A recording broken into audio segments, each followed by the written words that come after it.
चुनाव हो और वायदों की बरसात ना हो, यह भला कैसे हो सकता है। दिल्ली के चुनावी दंगल में भी राजनीतिक पार्टियां वायदों की जमकर बाजीगरी कर रही हैं। आज बारी थी बीजेपी की। बीजेपी ने अपना घोषणा पत्र जारी किया और इस घोषणा पत्र में एक से बढ़कर एक लुभावने वायदे किए गए।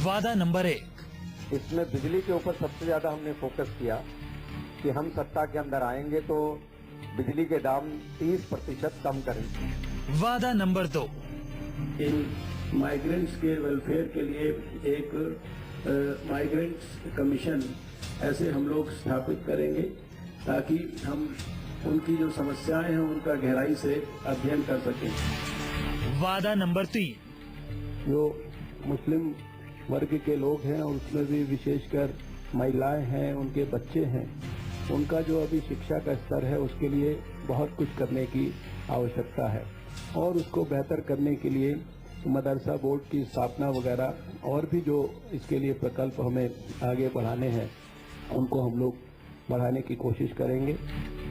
वादा नंबर 4, अगर लंदन में टेम्स नदी हो सकती है, गुजरात में साबरमती जो है उसका प्रोजेक्ट सफलता से हो सकता है, तो कोई कारण नहीं कि दिल्ली में हम यमुना को जो है बेहतर ना बना सकें।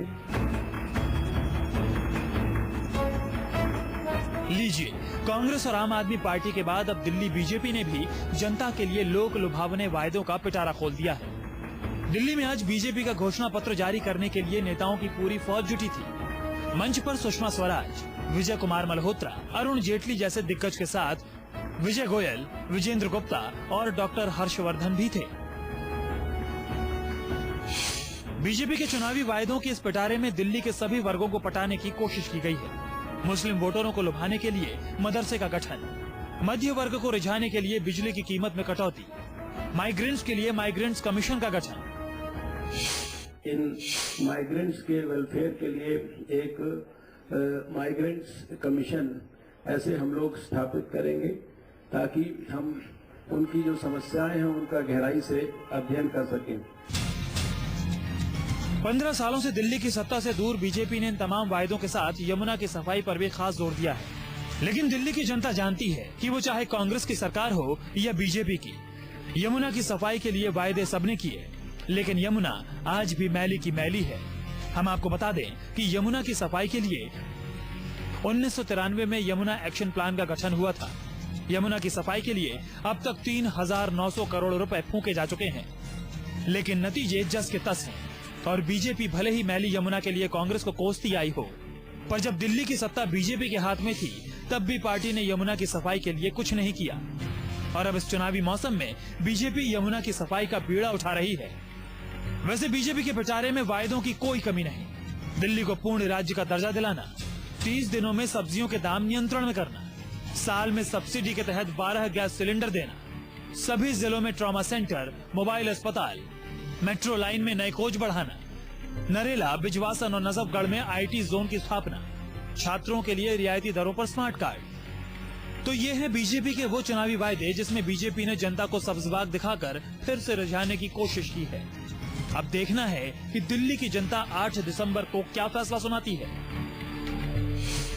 बीते 15 साल से दिल्ली की सत्ता से बाहर ही बीजेपी की इस बार की कोशिश में चुनावी घोषणा पत्र महज रस्म अदायगी से ज्यादा कुछ नहीं दिखता, क्योंकि बीजेपी नेताओं को भी पता है कि असल लड़ाई तो मैदान में होनी है, जहां एक दूसरे से आर पार की लड़ाई के मूड में दिख रहे हैं। अपने कैमरा सहयोगी धीरज ठाकुर के साथ कुंदन सिंह, न्यूज़ 24, दिल्ली। और महाभारत में अब आपको 2 किरोड़ी की कहानी सुनाते हैं। राजस्थान के चुनावी रण में 2 किरोड़ी का किरदार अचानक बेहद अहम हो गया है। इनमें एक है नेशनल पीपुल्स पार्टी के नेता और दौसा से सांसद किरोड़ी लाल मीणा और दूसरे हैं गुर्जर नेता किरोड़ी बैंसला। यूं तो इन दोनों का सीधे सीधे कांग्रेस से कोई लेना देना नहीं, लेकिन चुनावी मैदान में इन दोनों की मौजूदगी कांग्रेस को बेहद सुकून दे रही है। तो आखिर क्यों, एक रिपोर्ट देखिए।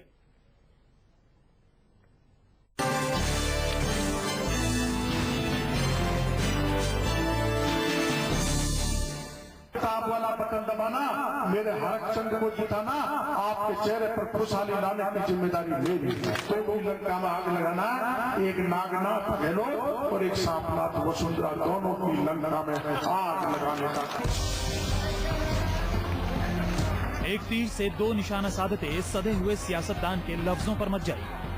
बेशक चुनावी मंच से किरोड़ी लाल मीणा बीजेपी और कांग्रेस दोनों से दो दो हाथ करने का दम भरते हों, बेशक मीणा की जुबान से गहलोत और वसुंधरा राजे दोनों के लिए शोले निकल रहे हों, लेकिन राजनीति के जानकारों की समझ यही कह रही है कि मीणा सीधे सीधे बीजेपी के लिए हार की खाई खोद रहे हैं। आखिर कैसे, इस पर आगे बात करेंगे, लेकिन पहले किरोड़ी लाल मीणा के चंद तेवर और अंदाज देखिए। नरेंद्र मोदी जी 4 दिन पहले मेरे खिलाफ सभा करके गए सवाई माधोपुर। सबसे पहले मेरे खिलाफ आए, राजस्थान में डॉक्टर कुलराम को घेरो, उलझाओ, हराओ, लेकिन 1000 मोदी आए ना तब भी मेरे पे कोई फर्क पड़ने वाला नहीं। किरोड़ी लाल मीणा का ये अंदाज देखकर आप समझ गए होंगे कि आखिर इनकी चुनावी सभाओं में ऐसी भीड़ क्यों जुटती है। आप समझ गए होंगे कि चुनावी मंच से माहौल बनाने में मीणा का जवाब नहीं।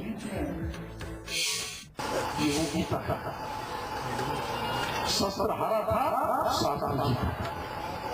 ये हिंदू के लिए रामायण है, मुसलमान के लिए कुरान है, हिंदू के लिए कुरान है।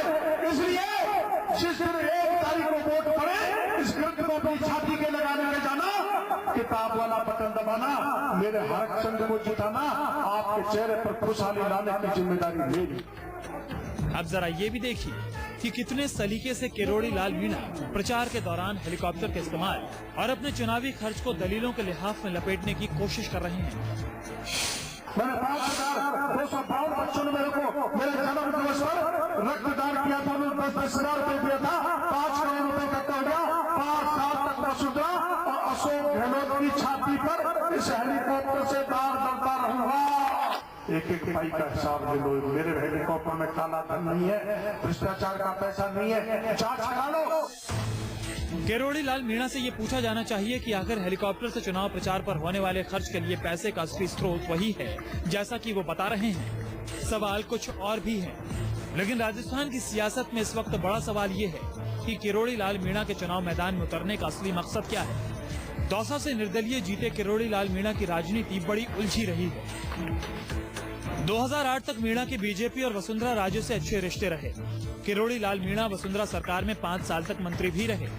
2008 के चुनाव से पहले मीणा ने वसुंधरा के खिलाफ बगावत कर दी। किरोड़ी लाल मीणा ने वसुंधरा पर भ्रष्टाचार के ताबड़तोड़ आरोप जड़े और अब Kirori Lal Meena national peoples party के नाम पर मैदान में है। राजस्थान की 134 सीटों पर किरोड़ी लाल ने उम्मीदवार उतारे हैं, लेकिन राजस्थान की राजनीति को करीब से समझने वालों की माने तो किरोड़ी लाल मीणा का असली मकसद अपनी जीत कम, वसुंधरा को हराना ज्यादा है। वसुंधरा जी के माथे पर नरेंद्र मोदी का हाथ है, लाल कृष्ण अडवाणी का हाथ है। कांग्रेस के लिए राहत की बात ये भी है कि एक और किरोड़ी यानी किरोड़ी लाल बैंसला भी कांग्रेस की जीत को ताकत देने में लगे हैं। चुनाव से ठीक पहले गुर्जरों के बड़े नेता बैंसला ने कांग्रेस को समर्थन देने की हामी भर दी है। अब देखने वाली बात यही है कि 2 किरोड़ी लाल कांग्रेस के समीकरण को कैसे जीत की शक्ल दे पाते हैं। नीरज भटनागर, जयपुर, न्यूज़ 24। और चलिए बात करेंगे यौन उत्पीड़न के आरोप में जेल की हवा खा रहे पूर्व मंत्री बाबूलाल नागर की। गहलोत सरकार के इस दागी मंत्री का एक वॉइस एसएमएस राजस्थान की सियासत में खलबली मचा रहा है, लेकिन सवाल यह है कि जब नागर जेल में हैं तो उनकी वॉइस एसएमएस रिकॉर्ड कैसे हुई।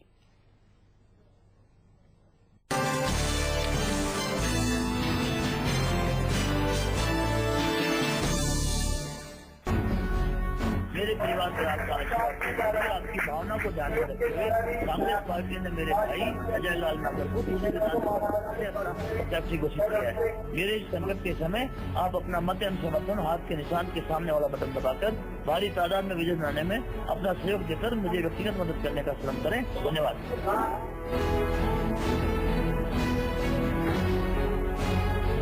ये खनकती आवाज बाबूलाल नागर की है। वही बाबूलाल नागर जो कभी गहलोत सरकार के मजबूत मंत्रियों में एक थे और जो अब महिला से दुष्कर्म का कलंक माथे पर लिए जेल की सलाखों के पीछे सजा भुगत रहे हैं। खुद तो जेल में है, लेकिन मंत्री नागर का खेल जेल के भीतर से भी जारी है। सबूत है ये वॉइस एसएमएस जो कि राजस्थान के चुनावी गलियारों में जमकर सुनाई दे रहा है। आप सुन सकते हैं कि कैसे इस वॉइस एसएमएस में आरोपी मंत्री नागर अपने भाई को जिताने की अपील कर रहा है। और आप ये समझ भी सकते हैं कि नागर कानूनन ऐसा नहीं कर सकते क्योंकि वो जेल में कैद है। यही बीजेपी का सवाल भी है और ऐतराज की वजह भी। हमारा ये कहना है कि ये जो वॉइस मैसेज है निश्चित रूप से सरकारी तंत्र में जो जेल में रहते हुए कोई व्यक्ति है उसका वॉइस मैसेज रिकॉर्ड करके मतदाताओं को दबाव में लेने वाला ये विषय है।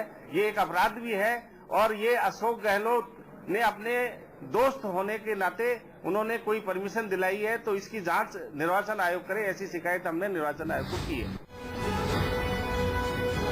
बाबूलाल नागर की कांग्रेस और सरकार में क्या हैसियत है इसका अंदाजा आप इसी से लगा सकते हैं कि वो जेल गए तो पार्टी ने उनके भाई हजारी लाल नागर को टिकट दे दिया। विरोध तो खूब हुई, हो हल्ला और हंगामा भी हुआ, लेकिन कांग्रेस नागर की दबंगई के आगे दंडवत हो गई। अब नागर की हैसियत का एक और नमूना देखिए कि वो खुद जेल में हैं और उनकी आवाज दूदू विधानसभा की गलियों मोहल्लों में घूम घूम कर कानून का मुंह चढ़ा रही है। सवाल ये है कि जब बाबूलाल के भाई को टिकट देने का फैसला उनके जेल जाने के बाद हुआ तो नागर की आवाज कैसे जेल से बाहर आ गई? क्या वॉइस एसएमएस जेल में रिकॉर्ड किया गया? क्या नागर को कोर्ट ले जाते हुए रिकॉर्डिंग की गई? जेल से बाहर वॉइस एसएमएस आया तो कैसे? ये तमाम सवाल पुलिस और जेल प्रशासन को कटघरे में खड़ा कर रहे हैं, लेकिन बाबूलाल के वकील की कुछ और ही दलील है। वकील साहब की माने तो ये वॉइस एसएमएस नागर की दूरदृष्टि का नतीजा है। बड़े भैया ने पहले ही भांप लिया था कि छोटे भाई को टिकट जरूर मिलेगा और जेल जाने से पहले वो अपनी दिव्य वाणी रिकॉर्ड कराते गए। ये एक प्री रिकॉर्डेड मैसेज था, चूंकि बाबूलाल नागर को पूरी संभावना थी कि उनको सीबीआई गिरफ्तार करने वाली है, इसलिए 24 तारीख को ये मैसेज रिकॉर्ड किया गया था। इसकी सीडी और फुटेज बाकायदा चुनाव आयोग को सबमिट की गई है। चुनाव आयोग से अनुमति प्राप्त करने के बाद ये मैसेज बाबूलाल नागर के परिवारजनों ने और उनकी पार्टी के लोगों ने प्रसारित किया है। वाकई क्या गजब की दलील है। जो भी हो, नागर की ताकत तो माननी पड़ेगी, वरना एक दागी के आगे ना तो यूं कांग्रेस दंडवत होती और ना पुलिस और ना ही जेल प्रशासन। धीरज भटनागर, जयपुर, न्यूज़ 24। तो हमारे नेता नियम कानून की धज्जियां कैसे उड़ाते हैं इसका अंदाजा आप लगा सकते हैं इसी खबर से। राजस्थान का चुनावी दंगल अब अपने आखिरी दौर में पहुंच चुका है। 1 दिसंबर को वोटिंग से पहले चुनाव प्रचार चरम पर है। राजस्थान के दंगल में भरतपुर की एक सीट बीजेपी और कांग्रेस उम्मीदवारों के बीच नाक का सवाल बन गई है।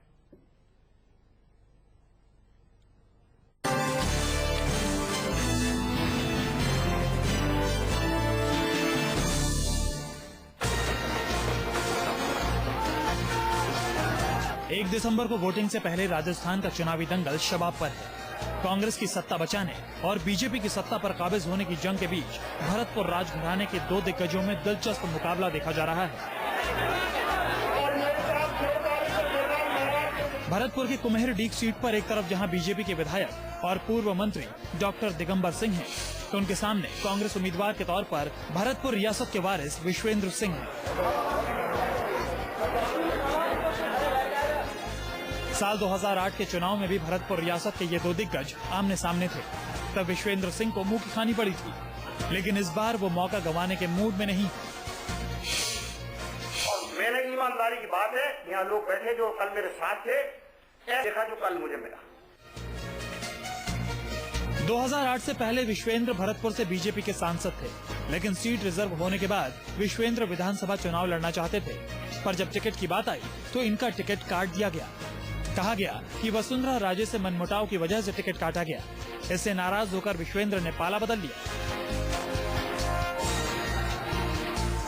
भरतपुर रियासत के दोनों दिग्गजों की इस लड़ाई ने जाट बहुल क्षेत्र के वोटरों को धर्म संकट में डाल दिया है। वोटरों के मुताबिक अगर विश्वेंद्र हारते हैं तो जाटों की नाक तो कटेगी ही। जाटों के हक की आवाज बुलंद करने वाला कोई नहीं मिलेगा।